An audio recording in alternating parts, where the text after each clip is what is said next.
ഈ മനു ചോദിച്ച പോലെ മനുവിന്റെ ഒരു ആദ്യത്തെ സിനിമയാണ്. ഞാൻ ആദ്യമായിട്ടാണ് പ്രൈവറ്റ് ഫിലിംസിന് വേണ്ടി ഒരു സിനിമ ചെയ്യുന്നത്. അപ്പം എനിക്ക് തോന്നുന്നു മനു സംസാരിക്കുന്നത് കേട്ടാൽ തന്നെ നിങ്ങൾക്കറിയാം, സിനിമയ്ക്ക് തിയേറ്ററിൽ നല്ല റെസ്പോൺസും എല്ലാവരും ചിരിയും ഇല്ലേ, ആരെങ്കിലും കണ്ടെന്നോളും അല്ലേ, ചിരിയും കാര്യങ്ങളൊക്കെ ഉള്ള ഭയങ്കര ഹാപ്പി സിനിമയാണ്. അപ്പോൾ നിങ്ങളെല്ലാവരും കാണാൻ ശരിക്കും എന്താ പറയുക, നല്ല റെസ്പോൺസോടുകൂടി തന്നെയാണ് സിനിമ എത്തേണ്ടത്. അതാണ് ഒരു പക്ഷേ ഒരു ആദ്യ സംവിധായകൻ എന്നുള്ള അദ്ദേഹത്തിന്റെ എക്സൈറ്റ്മെന്റ് കൊണ്ടൊക്കെ അദ്ദേഹം പറയുന്നു. നിങ്ങളെല്ലാവരും പോയി കാണാൻ ചിലപ്പോൾ ഒരു പ്രതികയൊക്കെ ചെയ്യും. എന്ത് കണ്ടില്ലെന്ന് ഞാൻ ചോദിച്ചു, ആരൊക്കെ കണ്ടു എന്നൊക്കെ ചോദിച്ചപ്പോൾ ഞാൻ അങ്ങനെ വിചാരിക്കുന്നു, കണ്ടില്ല എന്ന് പറയുന്നത് ഇന്ന് കിട്ടും എന്നുള്ള സീനാണ്. അപ്പോ അത്രേ ഉള്ളൂ, എല്ലാവരും പോയി കാണാം. നല്ല റെസ്പോൺസാണ് സിനിമയ്ക്ക് വന്നുകൊണ്ടിരിക്കുന്നത്. അതിന് ഭയങ്കര സന്തോഷമുണ്ട്. നിങ്ങൾ എത്ര പേര് സിനിമ കണ്ടായിരുന്നു?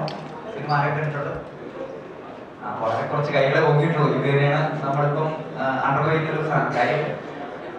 ഒന്ന് എത്തണം, ആൾക്കാരിലേക്ക് ഒന്ന് നന്നായിട്ട് എത്താറുള്ളൂ കാര്യം. നമ്മളിപ്പം തിയേറ്റർ വിസിറ്റ് ഒക്കെ ചെയ്യുമ്പോൾ വളരെ നല്ല റെസ്പോൺസ് ഓഡിയൻസ് കയ്യിൽ നിന്ന് കിട്ടുന്നുണ്ട്. അപ്പോൾ ഇനിയും ആൾക്കാർ കയറണം. വൺസ് നിങ്ങൾ കയറി കഴിഞ്ഞ് കൊള്ളാമെങ്കിൽ എന്ന് നിങ്ങൾക്ക് തോന്നുകയാണെങ്കിൽ ഒരു 4-5 പേരെ കൂടെ കേൾക്കില്ല. കാര്യം അങ്ങനത്തെ സിറ്റുവേഷനാണ് നിൽക്കുന്നത്. നമുക്ക് ഇപ്പം മോർബോട്ടലി നമുക്ക് നിങ്ങളുടെ ക്വസ്റ്റ്യൻസ് കേൾക്കാനാണ് കൂടുതൽ താല്പര്യം. പക്ഷെ വളരെ കുറച്ച് കൈകളെ ഇവിടെ പൊങ്ങിയിട്ടുള്ളൂ. അത് എന്നെ പേടിപ്പിക്കുന്ന ഒരു സംഭവം തന്നെയാണ് ഫ്രാങ്ക്ലി പറയാൻ. പക്ഷെ ഹോപ്പ്ഫുള്ളി നമ്മൾ പോകുന്ന തിയേറ്റേഴ്സ് പാക്ഡ് ആണ്. ഇന്നലെ നമ്മുടെ തിയേറ്റർ വിസിറ്റ് ഒക്കെ ഭയങ്കര നല്ല റെസ്പോൺസ് വന്നിട്ടുണ്ട്. So let's make sure that people go to the theatres. അത്രേ ഉള്ളൂ.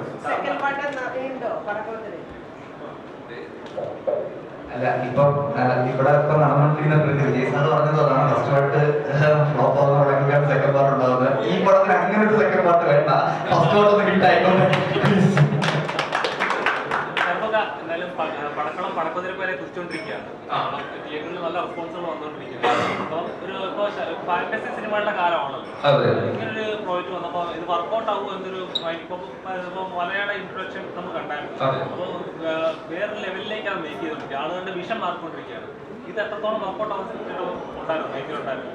അല്ലെങ്കിൽ ഫാന്റസി സിനിമകൾക്ക് ഒരു സ്വഭാവമുണ്ടല്ലോ. ഫാന്റസി സിനിമകൾക്ക് നമ്മൾ ആ കഥ പറയലും മാത്രമല്ല, അതിന്റെ വിഷ്വലും എല്ലാത്തിലും കുറച്ച് ഒരു മാജിക്കൽ സ്വഭാവം ഉണ്ടാവും. ഇത് അങ്ങനെയൊന്നും പടക്കം ശരിക്കും ഒരു റിയൽ ലൈഫ് ഒരു കോളേജ് ലൈഫിൻ്റെ അകത്ത് സംഭവിക്കുന്ന ഒരു കാര്യം പോലെയാണ് ശരിക്കും ഇത് ഇരിക്കുന്നത്. അല്ലാതെ ഒരു ഫാന്റസി സിനിമയുടെ ഒരു വേറെ വേൾഡിലേക്ക് കൊണ്ടുപോകുന്ന ലെവലിലേക്കൊന്നും ഇല്ല. അതിൻ്റെ അകത്ത് നടക്കുന്ന ആ ഒരു കാര്യം അത് മാത്രമാണ് ആ സിനിമ. പിന്നെ എനിക്ക് തോന്നുന്നു എന്താ പറയാ, ഈ കഥ കേട്ട് കഴിയുമ്പോൾ എനിക്ക് ഭയങ്കര ഇൻട്രസ്റ്റിംഗ് ആയിട്ടാണ് തോന്നി. ഈ സിനിമ വർക്ക് ആവണം എന്ന് ഞാൻ ആഗ്രഹിച്ച് ചെയ്ത സിനിമയാണ്. അത് തന്നെയാണ് സംഭവിച്ചത്. സന്തോഷം. ഫ്രൈഡേ ഫിലിംസ് എന്ന് പറയുമ്പോൾ തന്നെ ആളുകൾക്ക് പ്രതീക്ഷയാണ്. സത്യം പറഞ്ഞാൽ എനിക്ക് മറ്റ് പ്രൊഡക്ഷൻ ഹൗസിൽ നിന്നും വ്യത്യസ്തമാക്കുന്നത് കുടുംബങ്ങൾ എപ്പോഴും ചൂസ് ചെയ്യാനായിട്ട് ശ്രമിക്കുന്ന ഒരു പ്രൊഡ്യൂസറാണ് താങ്കൾ. ആ പ്രൊഡ്യൂസർ എത്രത്തോളം റിസ്ക് ഉണ്ട്? അല്ല, ഞാൻ പുതുമുഖങ്ങളെ ഞാൻ ചൂസ് ചെയ്തതല്ല, പുതുമുഖങ്ങൾ എന്നെ ചൂസ് ചെയ്തതാണ്. എനിക്ക് ഏറ്റവും കൂടുതൽ അവരെ പ്രതീക്ഷയോടെ നമ്മളിങ്ങനെ ഞാൻ പുതുമുഖങ്ങളെ വെച്ച് മാത്രം സിനിമ ചെയ്യാമെന്ന് വിചാരിച്ച് തുടങ്ങിയ ഒരു പ്രൊഡക്ഷൻ ഹൗസ് ഒന്നുമല്ല. ആദ്യം അങ്ങനെയായി. മാങ്കിപ്പനും സെക്രട്ടറിയുടെ കുട്ടികളും ആളും ഒക്കെ വന്നപ്പോൾ ഓക്കെ ഇവിടെ പുതുമുഖങ്ങൾക്ക് അവസരം കൊടുക്കുന്നു. അങ്ങനെ കുറേ പുതുമുഖങ്ങൾ നമ്മൾ അന്വേഷിച്ചു. അപ്പം നമ്മൾ വേവിലൊക്കെ കണക്ട് ആവുന്നു. അവർ കൊണ്ടുവരുന്ന ഒരുപാട് സ്ക്രിപ്റ്റുകൾ വരുമ്പോൾ അതിൽ നോ പറയാൻ പറ്റാത്ത പടങ്ങളെ പോലുള്ള സ്ക്രിപ്റ്റുകൾ നമുക്ക് വരും. അതിന് നോ പറയാൻ പറ്റില്ല. പിന്നെ ആ പ്രോസസ്സ് ഇപ്പം നമ്മൾ എൻജോയ് ചെയ്യുന്നുണ്ട്. ഒരു പുതുമുഖം ആവുമ്പോൾ അവരോട് നമ്മൾ സ്ട്രെങ്ത്തും വീക്ക്നെസ്സും ചോദിച്ച് അവരുടെ അതിന് വേണ്ട സപ്പോർട്ട് കൊടുത്ത് അത് ബാലൻസ് ചെയ്ത് അങ്ങനെ ചെയ്ത് ആ പ്രോസസ്സ് ഇപ്പം നമുക്ക് 22 സിനിമകളായി 16 പുതുമുഖങ്ങളായപ്പോൾ അത് യൂസ്ഡ് ആണ്. അപ്പോൾ നമുക്ക് ആ ടെക്നിക്ക് അറിയാം, പഠിച്ചു. പ്രൊഡ്യൂസർ ഇപ്പൊ കുറച്ചുമ്പോ പറഞ്ഞ പോലെ ഓരോ മാസം കഴിയുന്നതോറും സിനിമ ഇറങ്ങുന്ന സിനിമകളുടെ ബഡ്ജറ്റുകൾ വെളിവിടുന്നു. അപ്പോൾ ചില പ്രൊഡ്യൂസേഴ്സ് പറയുന്നുണ്ട് അങ്ങനെ വിട്ട് കഴിഞ്ഞാൽ ഞാൻ പറഞ്ഞു എന്റെ സിനിമയുടെ എന്റെ പ്രൊഫഷനിലാണ് പറഞ്ഞു. കാരണം അത് നമ്മുടെ അതൊരിക്കലും ഒരു എക്സാക്ട് ഫിഗേഴ്സ് പ്രൊഡ്യൂസർ അസോസിയേഷൻ കിട്ടില്ല. കാരണം അവര് പറയുന്ന ഓവർസീസിന്റെ ഫിഗേഴ്സ് അവർക്ക് ഒരിക്കലും കിട്ടില്ല. റെസ്റ്റ് ഓഫ് ഇന്ത്യയുടെ ഫിഗേഴ്സ് അവർക്ക് ഒരിക്കലും കിട്ടില്ല. കേരള ബോക്സ് ഓഫീസ് OTT-യുടെ ഫിഗർ ഞാനും OTT ആയിട്ട് എഗ്രി ചെയ്തിരിക്കുന്ന ഒരു ഫിഗർ ഞാൻ ഒരിക്കലും പ്രൊഡ്യൂസർ അസോസിയേഷൻ കൊടുക്കേണ്ട ഉത്തരവാദിത്തമില്ല. അത് മാർക്കറ്റിൽ നിന്ന് കിട്ടുന്ന ഒരു ബസ് മാത്രമാണ്. എനിക്ക് സാറ്റലൈറ്റ് എന്റെ ഡബിംഗ് റൈറ്റ്സിനെ കുറിച്ച് അസോസിയേഷൻ അറിയാൻ പറഞ്ഞു. ഞാൻ റീമേക്ക് റൈറ്റ്സ് കൊടുത്തിട്ടുണ്ടോ എന്നുള്ളത്, ഞാൻ ഏതെങ്കിലും ഫോറിൻ ലാംഗ്വേജിൽ കൊടുത്തിട്ടുണ്ടോ എന്നുള്ളത്. ഞാൻ ഇപ്പൊ ഇവിടെ ഇരുന്നോട് പറയാം, ഞാൻ വാലാട്ടി ഇവിടുത്തെ ബോക്സ് ഓഫീസ് ഫെയിലിയർ ആണെന്ന് പറഞ്ഞെങ്കിലും ഞാൻ വാലാട്ടി എക്സ്ട്രീംലി സാറ്റിസ്ഫൈഡ് ആണ്. കാരണം ഏറ്റവും കൂടുതൽ ഫോറിൻ ലാംഗ്വേജിലേക്ക് ഡബ് ചെയ്യപ്പെട്ട സിനിമയാണ് വാലാട്ടി.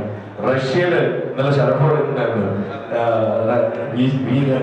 വാലാട്ടി ഇൻടു സ്പാനിഷ്, റഷ്യൻ, എനിക്ക് എല്ലാ ലാംഗ്വേജും ഇംഗ്ലീഷിന്റെ ഓഫർ വന്നിട്ടുണ്ട്. സോ അതിന്റെ ഒക്കെ കൺവേർട്ട് ചെയ്യുമ്പോൾ ഇപ്പോഴും വാലാട്ടി എന്ന സിനിമയുടെ റവന്യൂ വന്നുകൊണ്ടിരിക്കുന്നു. അപ്പൊ എങ്ങനെയാണ് ഒരു അസോസിയേഷൻ ഇത് ഫ്ലോപ്പാണ് ഇത് ഹിറ്റാണെന്ന് ഡിക്ലെയർ ചെയ്യാം? അതുകൊണ്ടാണോ ഈ മലയാള സിനിമ നഷ്ടത്തിലാണ് ഓടിക്കൊണ്ടിരിക്കുന്നത് പറയാൻ പല പ്രൊഡ്യൂസേഴ്സിന് വെളിയിലോട്ട് വരാത്തതുകൊണ്ടാണ് ഇങ്ങനെ, അതുകൊണ്ടാണോ? അല്ല, അസോസിയേഷന് അത് കോസ്റ്റ് കുറയ്ക്കുന്നതിന്റെ ഭാഗമായിട്ട് അങ്ങനെ അവരെടുത്തിരിക്കുന്ന സ്റ്റെപ്സ് ആണ്. ആ സ്റ്റെപ്സിൽ എടുത്തിരിക്കുന്ന ഒരു സ്റ്റെപ്പാണ്. അതിൽ ഒരുപാട് കാര്യങ്ങൾ നമ്മൾ ചർച്ച ചെയ്തിട്ടുണ്ട്, പല കാര്യങ്ങളും ചർച്ച ചെയ്യപ്പെടുന്നുണ്ട്. അതിൽ ഒരു സ്റ്റെപ്പ് എന്നോണം ഈ മലയാള സിനിമ ഇങ്ങനെ കോസ്റ്റ് കൂടി നഷ്ടമാണെന്ന് പറയുന്നില്ല, അതിൽ തെറ്റൊന്നുമില്ല. പക്ഷേ അത് കറക്റ്റ് കണക്കായിരിക്കണം. ആ പ്രൊഡ്യൂസറുടെ പെർമിഷനോടെ കണക്ക്, ഞാൻ എന്റെ കണക്ക് പ്രൊഡ്യൂസേഴ്സിന് കൊടുക്കണമെങ്കിൽ എനിക്ക് കൊടുത്താൽ മതി അല്ലെ, അല്ലെങ്കിൽ എനിക്ക് കൊടുക്കേണ്ട ഉത്തരവാദിത്വം ഇല്ല. ഞാൻ പറയുന്നത് അത് ചെയ്യുമ്പോ കറക്റ്റ് ആയിരിക്കണം. ഈ കേരള ബോക്സ് ഓഫീസിനെ വെച്ചു അതും ഒരാഴ്ചയുടെ കണക്ക് വെച്ച് മാത്രം ഹിറ്റ് ഫ്ലോപ്പ്, അത് ആ കാൽക്കുലേഷൻ തെറ്റാണ്.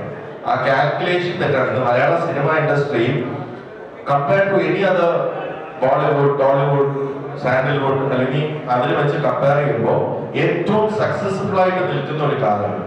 56 to 76% success ratio for a class film. അപ്പൊ നമ്മളിപ്പോ സിനിമ കാറ്റഗറൈസ് ചെയ്യാൻ പാടില്ല, എല്ലാ ആർട്ടും ആർട്ട് തന്നെയാണെന്നുണ്ടെങ്കിൽ നമുക്കറിയാം ഈ സിനിമകളുടെ ഒരു ആളുകൾ വെയിറ്റ് ചെയ്യുന്ന പറയുന്നത് ആക്ടേഴ്സ്, ഡയറക്ടേഴ്സ് അല്ലെങ്കിൽ ഫിലിം പ്രൊഡക്ഷൻ ഹൗസസ് അങ്ങനെ കോമ്പിനേഷൻ വെച്ചിട്ട് ഉള്ള സിനിമകൾ നമ്മൾ കാറ്റഗറൈസ് ചെയ്യുകയാണെങ്കിൽ അതിൽ തന്നെ ഏറ്റവും കൂടുതൽ സക്സസ് റേഷ്യോ ഉള്ള ഒരു ഇൻഡസ്ട്രിയാണ് മലയാളം. ഒരിക്കലും നമ്മുടെ ഇൻഡസ്ട്രി ലോസിലാണെന്ന് നമ്മൾ വെളിയിൽ നിന്ന് കാണുന്നവർക്ക് അത് ഭയങ്കര ഒരു അത്ഭുതമായിട്ട് തോന്നും. കാരണം കഴിഞ്ഞ വർഷം തന്നെ ഏകദേശം 15ഓളം പടങ്ങൾ ഒരു 50 crore ഗ്രോസ് ചെയ്തിട്ടുണ്ട്.